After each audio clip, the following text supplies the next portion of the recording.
Socrates பொன்மொழிகள். உனது அறிவையும் ஆற்றலையும் பகிர்ந்து கொள்ளாவிட்டால் அது உன்னை அழித்துவிடும். மிகக் குறைந்ததைக் கொண்டு திருப்தி அடைபவனே முதன்மையான செல்வம். ஏனெனில் இயற்கையின் செல்வம் திருப்திதான்.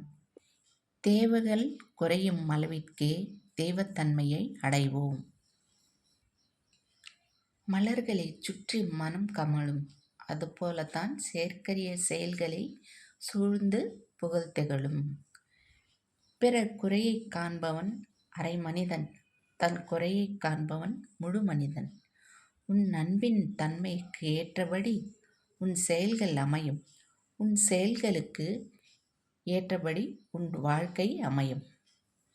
ஆடம்பரம் என்பது நாமே தேடிக்கொள்ளும் வறுமை. புரிந்து கொள்ளாத போதும் பொறாமைப்படும் போதும் மனிதன் மற்றவனை முட்டாளாக கருதிவிடுகிறான். உங்களுக்கு இந்த வீடியோவை பிடிச்சிருந்தா சப்ஸ்கிரைப் பண்ணுங்க, லைக் பண்ணுங்க, ஷேர் பண்ணுங்க. Okay friends, bye friends.